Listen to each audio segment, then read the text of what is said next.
आरोप लगा देश के ऊपर कि भारत की पुलिस, भारत की व्यवस्था, भारत की सत्ता पार्टियां कभी मुसलमान को गृह मंत्री नहीं बनाती, क्योंकि उनको डर लगता है कि कहीं गद्दारी ना कर दे। हमने कहा कि शायद ऐसा होता होगा, शायद यही वजह है 1989 में वीपी सिंह की सरकार में भारत का पहला मुसलमान गृह मंत्री बना 8 दिसंबर 1989 को, 89 को। उस आदमी का नाम था मुफ्ती मोहम्मद सईद। 8 दिसंबर को बनता है और 8 दिसंबर को और 19 जनवरी के बीच में भी महीना भी पूरा नहीं हुआ था, और 19 जनवरी को पूरे कश्मीर के अंदर से 5.5 लाख कश्मीरी हिंदू पंडितों को मार के, रेप करके, बच्चों को उछाल उछाल के मारा है। टीपालाल टकरू उनके सबसे बड़े इंटेलेक्चुअल थे, बहुत बड़े थे। उनका जब सड़क पे मर्डर किया गया तो मोटरसाइकिल घुमा रहे थे उसके पीछे चारों तरफ, और कह रहे थे कि किसी ने इस काफिर को पानी दिया तो उसको भी हम नहीं छोड़ेंगे।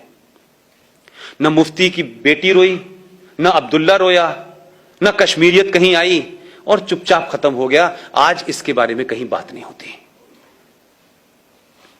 और उसी दौर में यह कोई कोइंसिडेंस नहीं है, क्योंकि मैं उसी थॉट से सोचता हूं जिस थॉट में रहा हूं। आप उस थॉट से सोचते हैं क्योंकि आप सब समाज के लोग हैं, आपने वैसा नहीं देखा। उसी दरमियान भारत के गृह मंत्री की बेटी का अपहरण हो गया। कोई जरा पूछ के वहां जाए, बाहर के विदेशी पत्रकारों की रिपोर्टिंग पढ़ ले भाई, हिंदुस्तानियों पे तो यकीन नहीं है। खुद ही कराया। उसका कमिटमेंट देखिए अपने आतंकवाद के प्रति, अपने धर्म के प्रति, अपने एजेंडे के प्रति। देश के गृह मंत्री ने अपनी बेटी का अपहरण कराया, वो तो घर में थी। उसके बदले में आपने 4 आतंकवादी छोड़ दिए, बेटी बेड के नीचे से बाहर आ गई।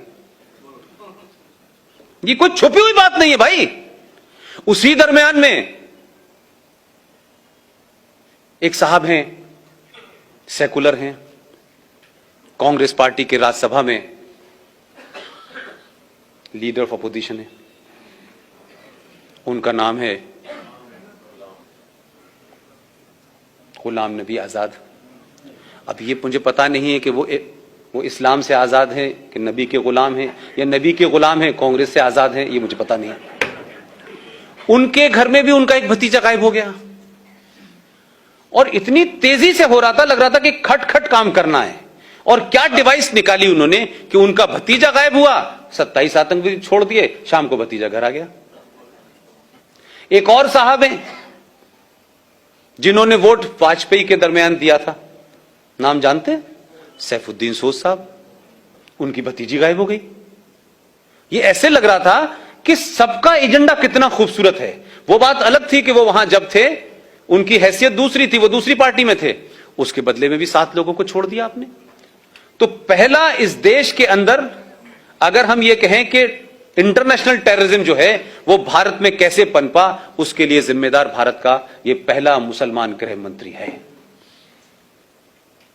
एक घटना हो जाती है, मोदी के दौर में हुई, पूरी दुनिया में छा गई साहब, पूरी दुनिया के अंदर हंगामा हो गया। कोई वीजा रुकवाने चला गया, कोई धरना करने चला गया, कोई प्रदर्शन करने चला गया, लेकिन 5 लाख हिंदू अपने ही देश में शरणार्थी हैं। दिल्ली की सड़कों पे, दिल्ली हाट के सामने कोई पान की दुकान कर रहा है, कोई चूरन की दुकान कर रहा है, कहां कहां रह रहे हैं, कोई बंगलोर भाग गया, कोई कहीं भाग गया। लेकिन इस देश में कोई बड़ा जुलूस, कोई बड़ा प्रदर्शन, कभी संसद इसके लिए नहीं रही।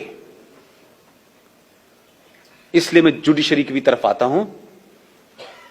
अभी कुछ घटनाएं इस देश में हो गई कि किसी ने अखलाक को मार दिया, किसी ने, गोरक्षक ने किसी को मार दिया। ये मैं इसलिए कह रहा हूं कि ये घटनाएं हैं, इसको आप अपने गूगल पे जाके सर्च करें। चंद घटनाएं हुई और चंद गुंडेलों की, और भारत के प्रधानमंत्री ने खड़े होकर कहा कि जो लोग इस तरीके की हरकतें कर रहे हैं वो गुंडे हैं, उनको पकड़ा जाना चाहिए, उन पे केस चलना चाहिए। लेकिन चंद घटनाओं से ये लिंचिस्तान बन गया। चंद घटनाओं से, जिसका किसी समाज से, किसी धर्म से लेना देना नहीं था। यहां भी समझ में आता है, सुप्रीम कोर्ट की बैनर हेडलाइन खबर थी, बैनर हेडलाइन खबर थी, we will not accept this lynching government should take immediate and drastic action. इसी हिंदुस्तान के अंदर 1984 में दिल्ली के अंदर लुटियन दिल्ली में, जहां राष्ट्रपति, प्रधानमंत्री, सारी सत्ताएं के सबका पावर है, वहां 3,500 सिखों को दौड़ा दौड़ा कर मारा, सड़कों पे मारा, गले में टायर डाल के मारा, बच्चों को उछाल उछाल के मारा, बॉक्स में जो लोग छुप गए थे उस बॉक्स में आग लगा के मारा। भाई साहब, सुप्रीम कोर्ट ने कभी नहीं कहा कि इस देश में अगर मॉब लिंचिंग पहली हुई थी तो वो तो ये थी, कभी नहीं बोली। 3.5 लाख और 5 लाख कश्मीरी हिंदू पंडितों के साथ किया, वो मॉब लिंचिंग नहीं थी। लेकिन सुप्रीम कोर्ट का पाखंड और ड्रामा देखिए कि सुप्रीम कोर्ट क्या कर रही है। सुप्रीम कोर्ट भारत की सेनाओं को डायरेक्शन दे रही है। क्या डायरेक्शन है साहब? कि देखिए, आप जब आतंकवादी से लड़ें तो ये जो पीछे जो आपके देशभक्त लोग हैं जो आप पे पत्थर मारते हैं, क्योंकि भटके हुए लोगों ने पता नहीं पत्थर कहां मारना था, तो गलती से आप पे मार रहे हैं, लिहाजा आप इन पे गोली ना चलाएं, आप इनके ऊपर प्लास्टिक की गोली चलाएं। सेना का एक आदमी विदेशी आतंकवादियों से लड़ रहा है, उसका मुंह इधर है, फिर वो अपनी बंदूक से प्लास्टिक की गोली डाले, फिर इधर चलाए। जब उनसे कहा कि ऐसा मुमकिन नहीं है, बोले नहीं, उनके ऊपर पानी डालें, गर्म पानी डालें। तो वो पहाड़ों में पहले टैंक लेके जाए अपने कंधे पे कि पहले मतलब मानसिक दिवालियापन है इस देश के अंदर यार। वही कहता है कि गर्म पानी डालो, ठंडा पानी डालो, प्लास्टिक डालो, और इतनी चिंता होती है कि बाकायदा प्लास्टिक की गोलियों की नपाई इंची टेप से करने लगता है सुप्रीम कोर्ट। सुप्रीम कोर्ट को इस बात की चिंता है कि मुंबई की दही हांडी की लंबाई कितनी है भाई, ये ज्यादा हो गई आधी इंच तो भाई साहब पे केस चलेगा।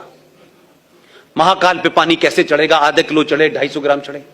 लेकिन इसी सुप्रीम कोर्ट ने दिल्ली से सटा हुआ एक 40 किलोमीटर की दूरी पर एक जगह है, एक आदमी, वो गलत था सही था यह विषय नहीं है, वो किसी गलत काम में पकड़ा गया, यह बात अलग है कि वो भी वही सब कर रहा था। अगर 1400 साल पहले टेलीविजन होता तो तब भी यही हो रहा था। तो सुप्रीम कोर्ट ने हुआ क्या कि जब आपने कहा कि राम रहीम का ये जो पूरा इसका वो बना हुआ है, इसको ध्वस्त करना है और यहां बड़ी गंदगी हो रही है, बड़ी मारकाट हो रही है, तो सुप्रीम कोर्ट की बात सुनने से पहले आप ये देखिए कि मात्र दिल्ली से 40 किलोमीटर तो जो एनसीआर का इलाका है जहां सत्ता चलती है, आपने उन लोग जो उस राम रहीम के चाहने वाले थे, राम रहीम गलत था सही था यह विषय नहीं है मेरा, लेकिन राम रहीम के चाहने वालों ने पुलिस को उसकी जो बना हुआ था उसका बड़ा सा आश्रम उसमें जाने से रोका। ना तो उनके हाथ में डंडा था, ना AK-47 थी, ना वो किसी को मार सकते थे, रोकने का अधिकार था, एक डेमोक्रेसी में रोक रहे थे, वो आपको पूरा अधिकार था। ना इस देश में उन पे लाठीचार्ज हुआ, ना उनके ऊपर कैनन से पानी डाला गया। डीसीपी ने ऑर्डर दिया, पॉइंट ब्लैंक गोली चली और 34 लोग मर गए। सुप्रीम कोर्ट ने नहीं कहा कि आपको गर्म पानी डालना चाहिए था, आपको पानी नहीं डाला आपने तो आपको केन चलानी चाहिए। सुप्रीम कोर्ट ने कहा ही नहीं कुछ। वो तो भारत की सत्ता के खिलाफ नहीं लड़ रहे थे ना भाई, वो तो हथियार भी नहीं उठाए थे। ये पाखंड है आपके सुप्रीम कोर्ट का। आप उनसे उम्मीद कर रहे हैं कि वो डेट देंगे कि 6 तारीख को अयोध्या की सुनवाई होगी, फिर 6 तारीख को जज आएंगे, फिर जज के पेट में दर्द हो जाएगा, फिर जज चला जाएगा। इसलिए सुप्रीम कोर्ट नहीं, दुनिया की हर ताकत आपको टेक इट फॉर ग्रांटेड लेगी, क्योंकि आप सामूहिक तौर पे के ऊपर अपना गुस्सा नहीं निकालते हैं, आप बोलते नहीं हैं। मैंने इसीलिए कहा कि इस देश की मुख्यमंत्री कह सकती है ये बात। मुझे और आपको किसने रोका है? कंटेम्प्ट ऑफ कोर्ट होगा, ठीक है, कंटेम्प्ट ऑफ कोर्ट होगा, करें। 5, 10, 20, 50 लाख लोगों पे करेंगे, करिए। हम डरते क्यों है भाई? अब इस देश में भी हम डरेंगे भाई? महबूबा मुफ्ती को क्यों नहीं डर लगता और क्यों आपको डर लगता है? उस पर कंटेम्प्ट ऑफ कोर्ट क्यों नहीं होता कि वो सुप्रीम कोर्ट को कहती है कि हम तिरंगा नहीं उठाने देंगे अगर इससे आपने छेड़छाड़ की गई? वो केस सुप्रीम कोर्ट में चल रहा था भाई, हम बोलते नहीं। तो सुप्रीम कोर्ट अजीबोगरीब फैसले देती रहती है। इसलिए इस सुप्रीम कोर्ट भी ये जानती है कि ये समाज जो है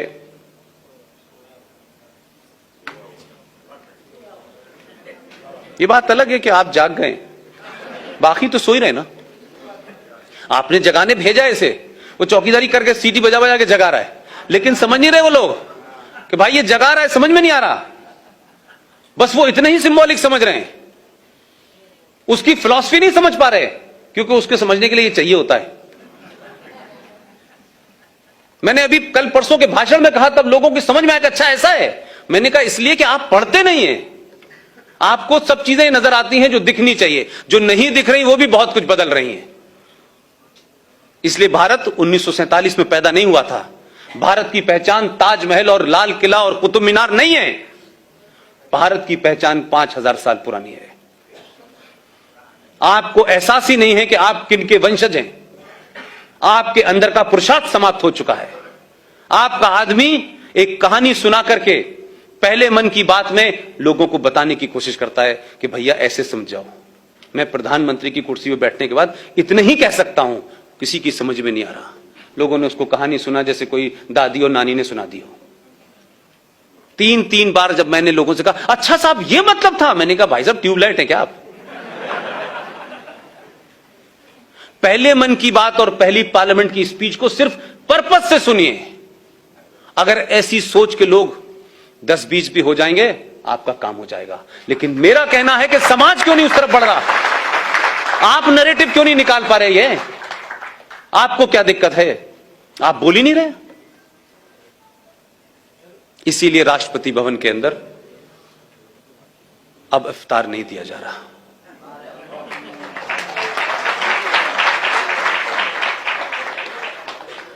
इसीलिए राष्ट्रपति भवन में आने वाले विदेशी मेहमानों को भोज के बाद ताजमहल की जो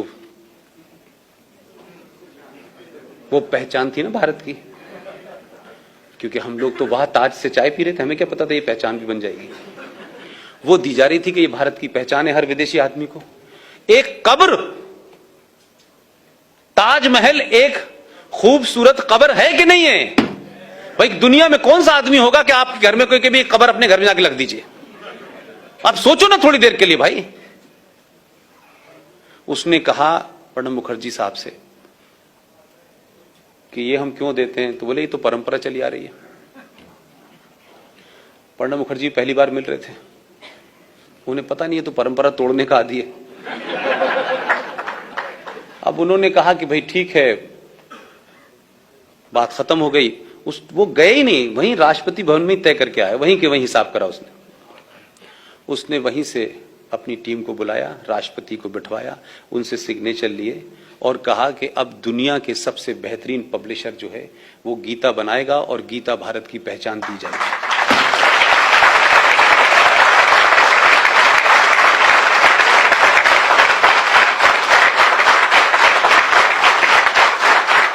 अगर आप परंपरा तोड़ेंगे नहीं और ये एक कवरअप ले लेंगे कि ये परंपरा है, तो परंपरा बनती ही टूटने के लिए है। शक्ति होनी चाहिए आप में। और ये ध्यान रखिए कि इतिहास में ये इतिहास तय नहीं करता कि कौन क्रूअल था, कौन जालिम था। इतिहास उन्हीं का लिखा जाता है जो जीते हुए होते हैं।